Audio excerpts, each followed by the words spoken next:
Anytime something is scheduled, like a Buddhist event, when you get started late, that's called Sri Lankan time or Thai time. That's because everybody takes their own time to get there. There's no rush. So that's what we're at tonight. 9:05, 9:10. We'll get started eventually. Sri Lankan or Thai time. I'm sure it's the same in Mahayana too, but I just have heard that. So that's what I like to use. So welcome. I think I've met everybody here. I don't think anybody is brand new to me or the Buddha Center, so I'll skip the introduction. Welcome, Lena. Feel free to take a seat. And we'll begin. Namo tassa bhagavato arahato samma sambuddhassa. Honor to the Sublime One, the Worthy One, the Fully Enlightened One. So I had a topic that came to me about a week ago, actually, and I wanted to discuss it. It's something that I definitely haven't discussed, and it's a big topic. I'm not really gonna be able to do it justice in just a half hour or however long I'm gonna yammer on. But that topic is women in Buddhism, and we're going to go back all the way to the beginning. Is anybody familiar with Mahapajapati Gotami? That name sound familiar? Anybody know anything of the suttas or the histories? Nope. Okay. Well, Mahapajapati Gotami was the Buddha's aunt. Basically what happened was the Buddha, when he was born, his mother, Queen Mahamaya, died 7 days after his birth. So his aunt, Queen Mahamaya's sister, became his nursemaid, became his mother, basically. And this was Mahapajapati Gotami. That was her name. And the way the story goes of the creation of the Bhikkhuni Sangha is like this. So at first there was only the Bhikkhu Sangha. There was only males. And Mahapajapati Gotami goes to the Buddha and says, I would like to lead the holy life and become a monk. And the Buddha said, no, don't ask me this question. And so she goes a second time, a little bit later on, and says, I would like to become a monk. I would like to live the holy life. And the Buddha says, no, don't ask me this question. And it's interesting, scholars debate this to this day, why the Buddha would say no. Especially at first, because we know from history that there's a long lineage, even to this day, of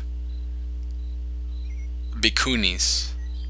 I don't like to say the words monk and nuns, because it's too, to me it's very Western, and it's more connected to like the Judeo-Christian term of monks and nuns.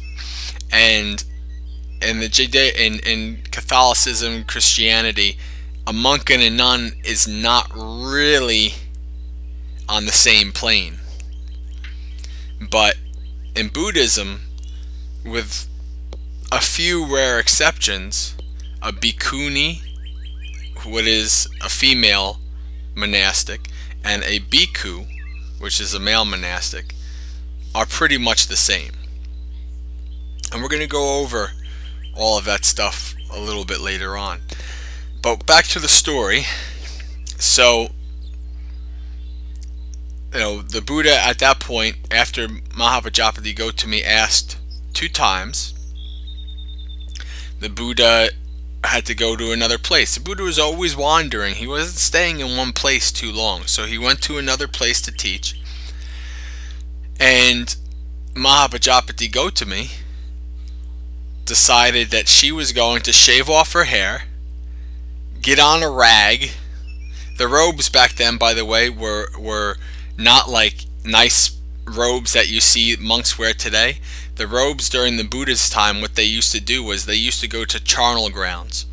And this is, charnel grounds are where they would leave dead bodies.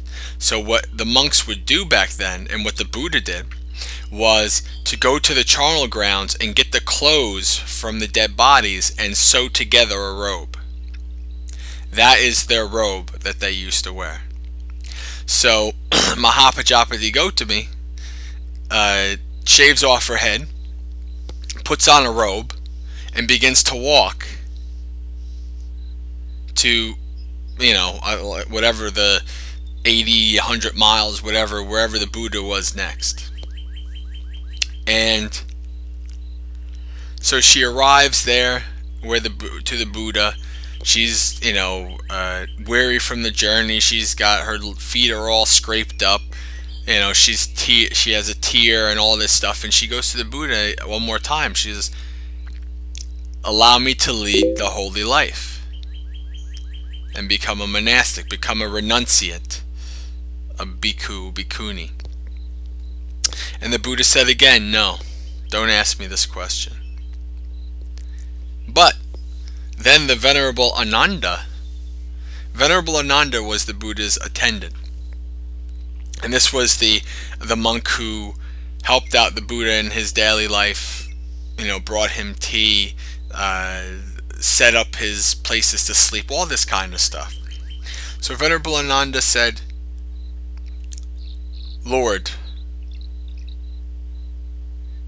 can a woman attain the deathless, which nirvana? Can a woman attain the deathless the same as a man? And the Buddha said, basically the long and the short of it, the Buddha said yes. The verses go, a female attuned to mindfulness, yada yada yada, can achieve the deathless. So the Buddha says right there that regardless of gender, we can both achieve nirvana or nibbana. So then Venerable Ananda continues with that, and he says,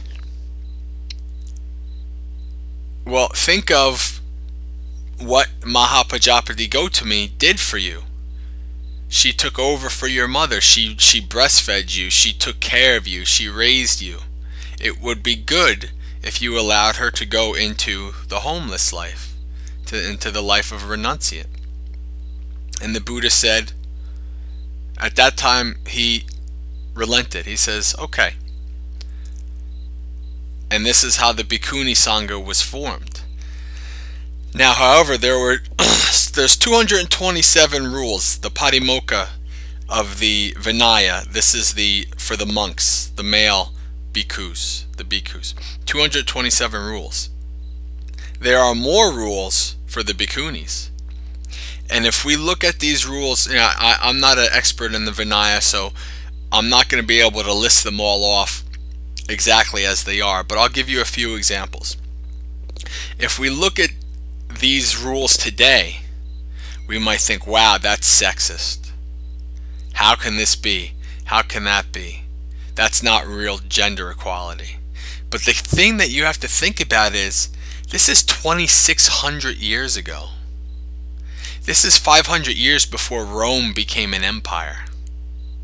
This is a long time ago, and a time where pretty much everybody except for landowning males were either slaves or had no rights on this planet. So keep that in mind, as the Buddha laid down a few different rules. For instance, to create a bhikkhuni, for somebody to be ordained as a bhikkhuni,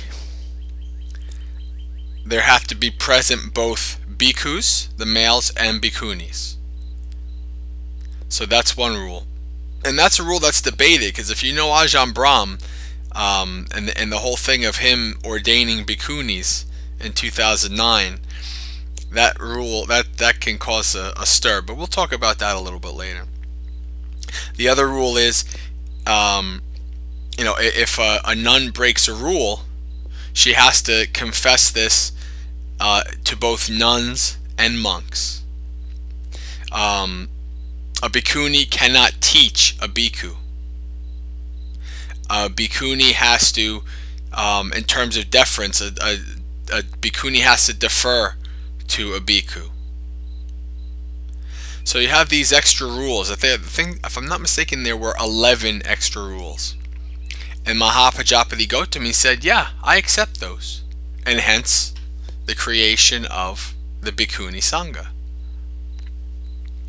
And of course, you know, the bhikkhu and the bhikkhuni sanghas, they had to, you know, male and female, they had to stay separate. You know, they couldn't sleep in the same areas. All of these things, keeping it separate. So, and this is the same today. If you go to a monastery, to a meditation hall,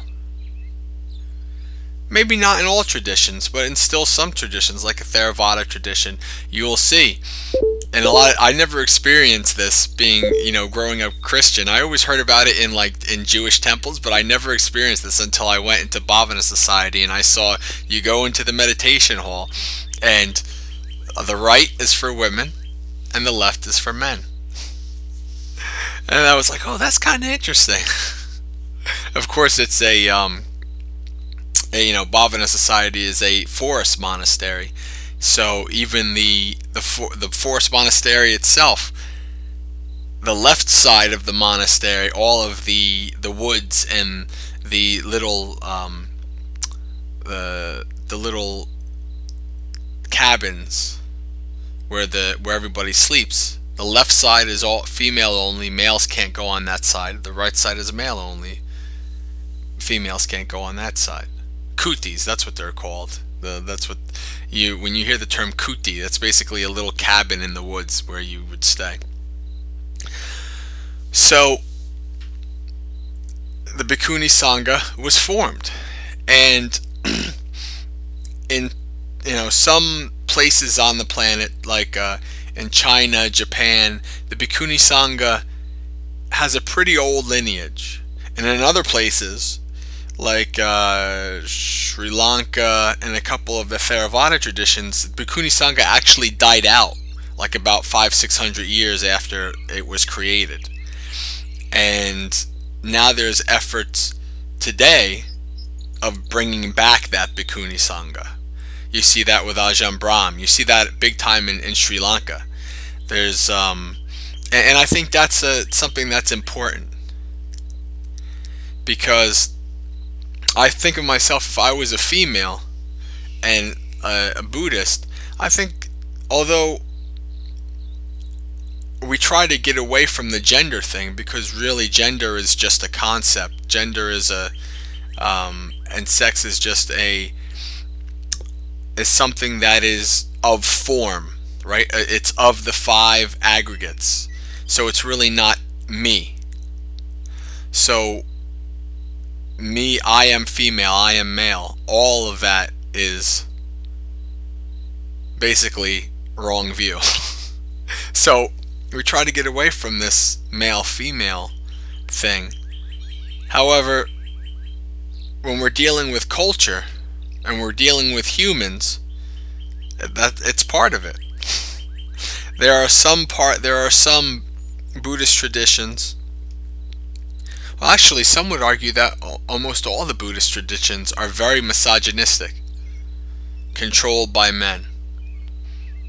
And I don't know. I mean, that's not something that I know that I could argue or debate either way. So I'm not really going to go too far into that, because we're talking about the Bhikkhuni Sangha and just the Bhikkhu Sangha.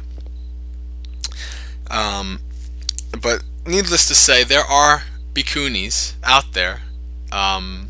And there's probably a lot more in the Mahayana tradition than the Theravada tradition, because like I said, in many places it died out. The Bhikkhuni Sangha died out. And this has a lot to do in many places, like in India, Buddhism itself actually died out at one point. I believe it had to do with a Muslim invasion a long time ago. So that's one of the main reasons why Buddhism is actually a minority in India. the place where it was born, it's a minority religion, which is interesting. But that's a whole other topic. So there are a few bhikkhunis, and for those of you interested, I'm going to provide you with some links. There is one bhikkhuni in particular who is a role model for me, and I think, you know, those of you who have lost somebody, like a spouse or a child or, you know, close relatives, when you go through that experience, the story of Patachara really connects to you. And you can see how going through such a great loss like that, you know, those of you who know me, you know I lost my wife 7 years ago. You know, when you go through a loss like that, it changes your viewpoint on life, or it hones it. And when you see the story of Patachara, it's like, oh yeah, that makes perfect sense to me. Patachara is one of the most famous bhikkhunis in Buddhist history. She was an arahant. She was enlightened. What her story goes like this. She was married. She was going to her ancestral home to give birth to her second child. So she goes and travels with her husband, with her first child, who was like a year or 2 years old, and then she's pregnant. Well, on the way there, she has to give birth, so she gives birth. So she's continuing the journey with the infant, the 2-year-old, and her husband. They stop at a place, and the husband goes out to get food, like goes into the woods to like search for food for them because they're camping out, and he gets bit by a snake and he dies. So that's in one day, she loses her husband. So she continues on, you know, grief-stricken, trying to make it to her ancestral home. She comes to a stream, and the 2-year-old goes running into the stream to try to cross it. So she puts down the infant on the one side of the stream and goes into the stream to grab the 2-year-old. Well, what happens is she couldn't make it to the 2-year-old. The 2-year-old gets carried away by the stream and dies and drowns. She turns around to go to get her infant, and a bird comes and picks up her infant and takes it away. So we're talking about, in one day so far, she's lost her husband and her 2 children. So obviously she's, you know, half crazy. She's grief-stricken. She tries to get to her house, you know, to her parents and her brothers and sisters. And she gets to her ancestral town, and she finds out all of her family died in a fire. The house is burned down. So in one day, this woman lost every loved one that she ever had. What would you? How would that make you feel? What would you do if that happened to you?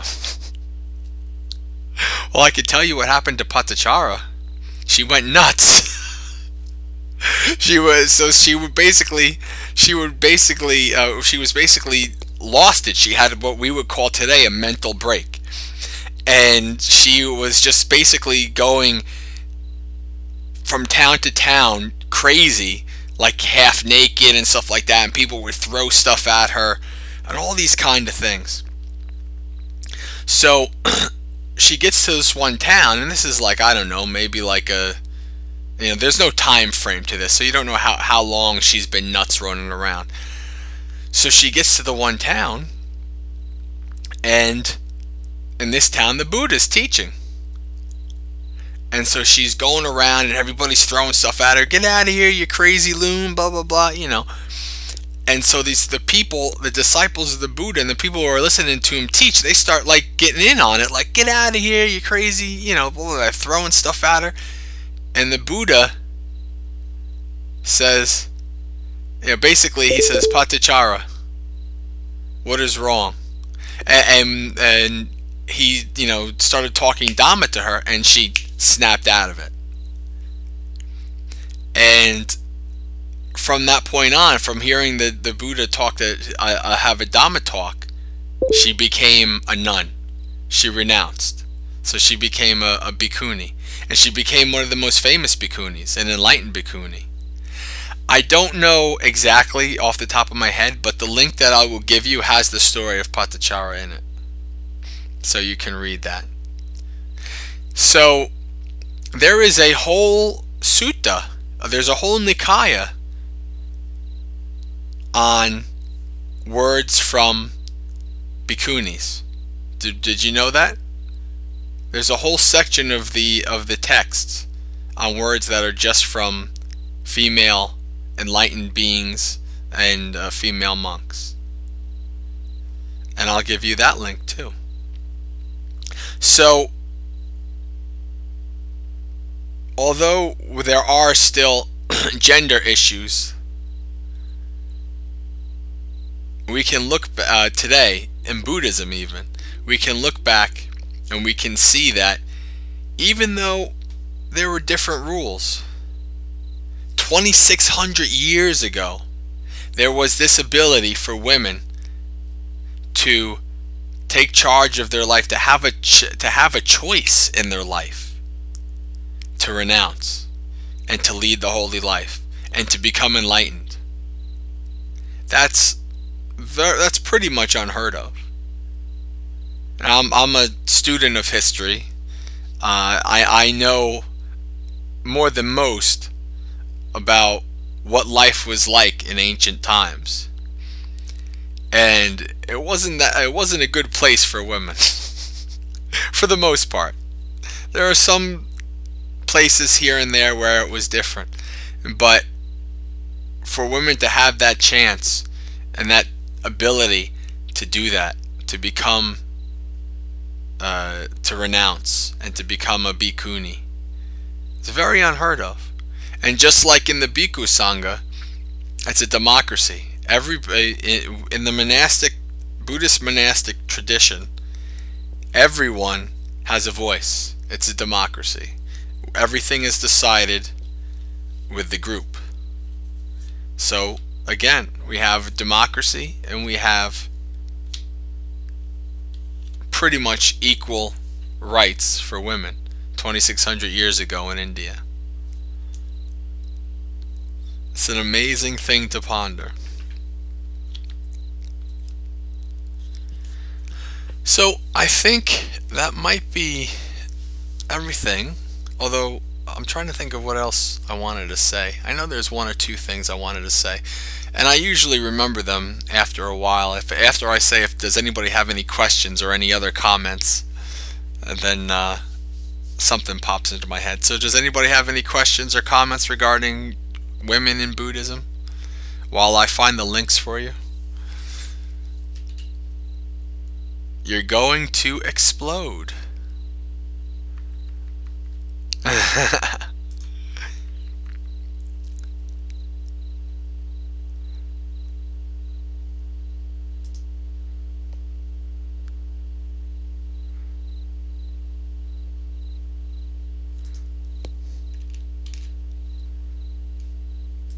Oh, here you go.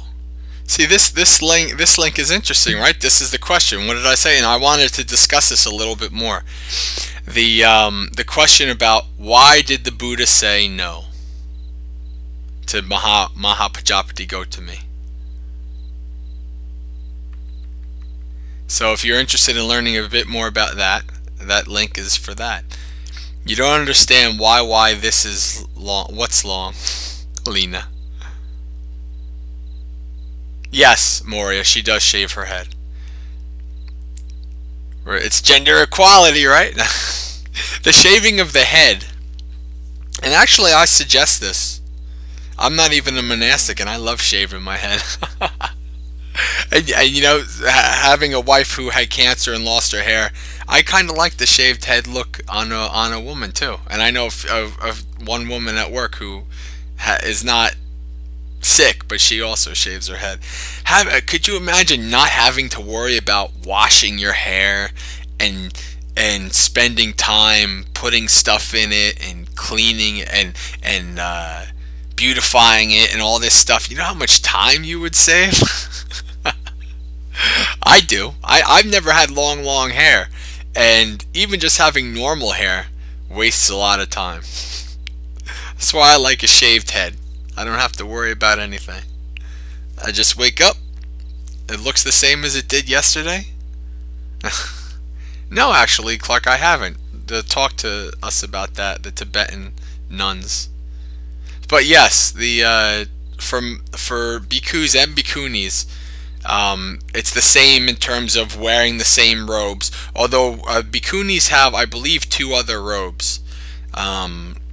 So you know, it's wearing the robes. It's the same thing with the eating at the, you know, all those rules are pretty much the same. I shave my head once a month, which I believe is about the same as the monks do it. I think the monks might do it twice a month. I'm not sure. It's on the Apposita at least once a month. That's all part of the Vinaya rules. No. I technically don't shave. I just buzz. I mean, so I have, you know, I basically have the hair that goes, you know, up to the scalp. So it's not like a, yeah. I don't shave. I don't like go Telly Savalas bald. So, but yeah, this is something that JT, I think you might be the only person who knows who Telly Savalas is. That's going back. That's even before my time. I was like an infant when he was in stuff. Pretty much. I was born. Yep, Kojak, exactly. Yeah, I only vaguely remember that in reruns as a young child. But anyway, back to Buddhism. So this is a nice link here.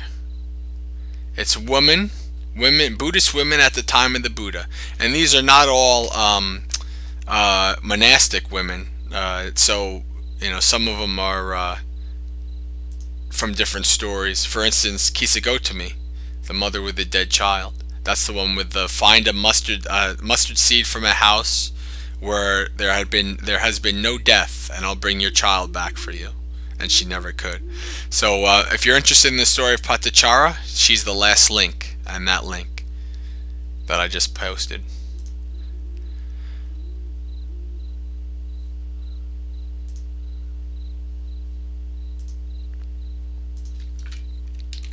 And here is the Therigatha. This is the verses of the elder nuns. This is not necessarily about the nuns themselves. This is the nuns talking Dhamma. That's Patichara, JT. The last one on that link of the Buddhist women. Patachara.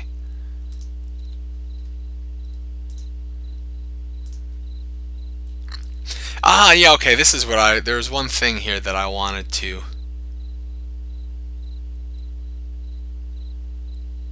do here. Okay. This is the Bhikkhuni Sangha, the discourses of the ancient nuns. So if you're interested in learning more about the females who shaped early Buddhism, these links are going to be your best bet.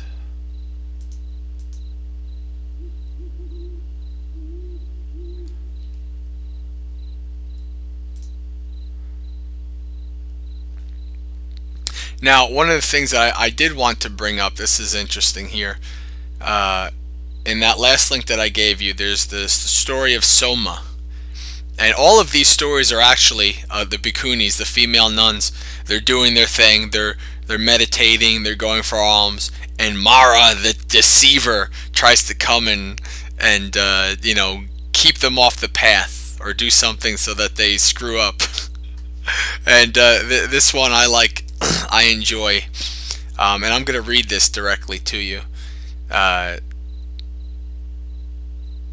So it starts out that Soma dressed, she went and she got her alms, and she goes to sit down for the day's abiding, for meditation. Then Mara, the evil one, desiring to arouse fear, trepidation, and terror in the Bhikkhuni Soma, desiring to make her fall away from concentration, approached her and addressed her in verse. That state so hard to achieve, which is to be attained by the seers, can't be attained by a woman with her two-fingered wisdom. Now, the two-fingered wisdom thing is related to different activities that women did at the time with two fingers. So it's basically what Mara is saying is, you're a woman, you're no good. You think you can, achieve the enlightenment? I don't think so. So basically, Mara is going to Venerable Soma, and taunting her, saying, "You can't do this. You're no good." And her response is great. And so then it says that Soma realized, oh, this is Mara, the evil one, and she goes, "What does womanhood matter at all when the mind is concentrated well, when knowledge flows on steadily as one sees correctly into Dhamma? One to whom it might occur, I am a woman, or I am a man, or I am anything at all, is fit for Mara to address." And then the last line's always funny. Mara says, "Oh, dang it, she realized me." And he's all sad and disappointed, and he goes away. So that last line, think about that. If you think that if you have this wrong view of, I am this, I am male, I am female, then, okay, Mara can go deal with those people. But Bhikkhuni Soma is saying, yeah, I'm past that. It doesn't matter. Womanhood, manhood, it's the mind, right? What is a woman? What is a man? It's a different form. It's all part of the 5 aggregates. Whatever form we take is form. We could have the form of an animal. We could have a form of an alien on another planet. It's still form. And the 5 aggregates are these things: form, feeling, perception, mental formations, and consciousness. The Buddha teaches that we are nothing but those 5 things. There is no permanent self. So, whatever form you are, it's just form.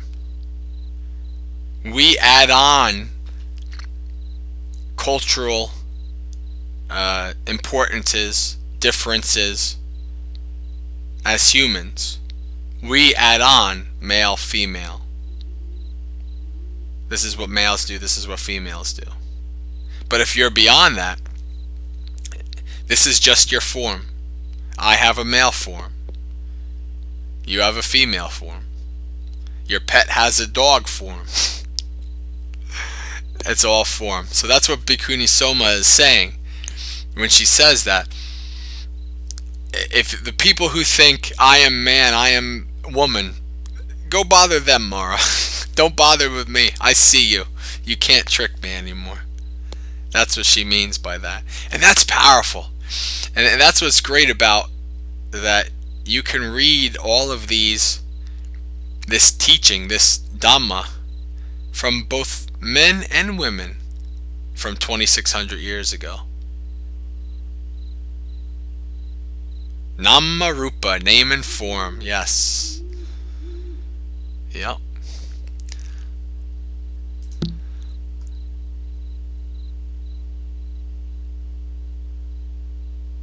I'm just reading what you said, JT. Ah, yes. That's what the Buddha said. Little water do the oceans four contain. Yeah, and he says that in a couple different suttas. That he says it in another way. He says, greater than the water in all the 4 oceans are the tears that you have shed throughout your many lives in samsara. That's basically exactly what he said there, but in a different way. You see that when you start to read the suttas deeply, you will see the same kind of teachings in different, when he's teaching different people. So yeah. Hello, Mido.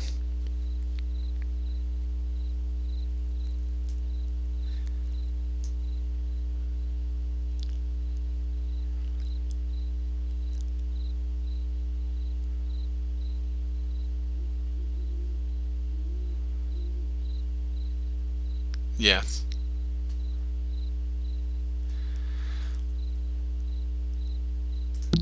So it's kind of hard to think that way. Could you imagine losing so many people and then thinking, well, that's life. You know, that's the way things are. But as you practice, you come to know that, right? And when you come to know this through your own experience, you still have an attachment, so you still have suffering, but it's not to the same level as if you didn't understand. You know, I wouldn't consider myself, at the time of my being married and my wife and going through all that, going through the 3.5 years of cancer treatments and all that stuff. At the time, I wouldn't have considered myself a Buddhist, but I still had a lot of my same thoughts, or the same mental states, the same beliefs in that how to view things that I do today. Now it's just that I realize that, yeah, the Buddha talked about this 2,600 years ago. So even in going through all that with my wife, there was still the concept of this is life. I mean, of course I have an attachment. So, I think it's also is that she wasn't the first person that I watched die either. I've seen much death in my life, and I think that makes you ripe for the Buddhist teaching. That makes you ripe for Dhamma, and it makes you disenchanted with life because you see the reality of it, right? If you're somebody who never even, if you're like 40 years old and you never even lost a grandparent even, or like there's some people who are like 65 and their parents are still alive. It's like, wow. I was like, that's pretty lucky. How you go all this, until almost the end of your life before people start dying. That's rare, but that happens. So most people, I think, at least experience in their youth the death of a grandparent or something like that. But this is what the Buddha talks about. These kind of experiences make people ripe for the Dhamma because they understand. It breaks the when they said that we went over this in the basics of Buddhism class when we were talking about the story of the Buddha, and it says the great enchantment of youth, of health. The great enchantment of youth and health were broken in him. Meaning, he saw, yeah, I'm healthy, I'm youthful, everything's nice now, but eventually I'm going to get old, I'm going to get sick, and I'm going to die.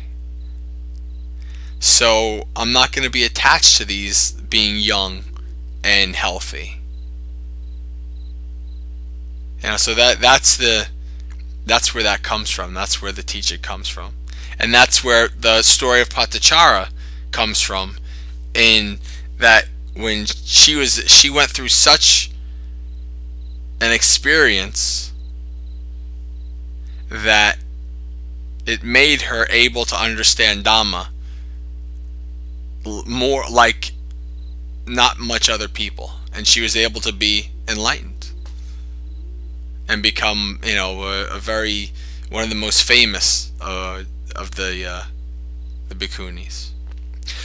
So I think that's pretty much it. Any more comments, questions on women in Buddhism?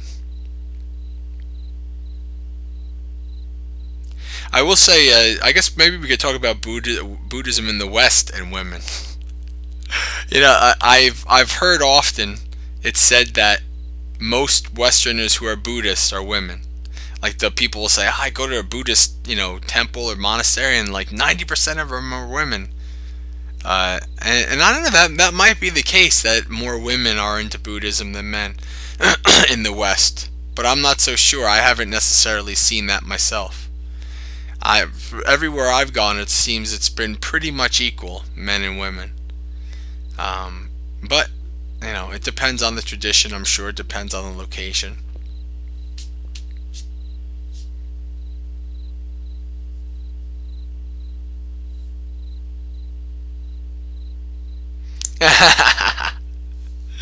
Hey, I resent that. I'm from the West. Yes, we are, JT. Yes, we are. Okay, so I guess I just wanted to give a little bit of a brief overview of the Bhikkhunis, the creation of the Bhikkhunis, the story behind that. The role of women in Buddhism in the past and currently. Yes, mighty Zeus. A place where we all come from.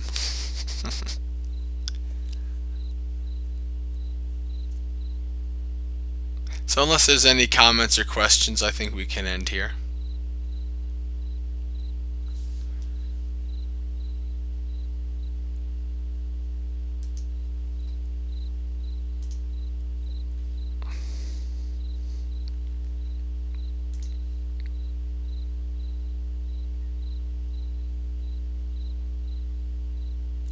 You're all quite welcome.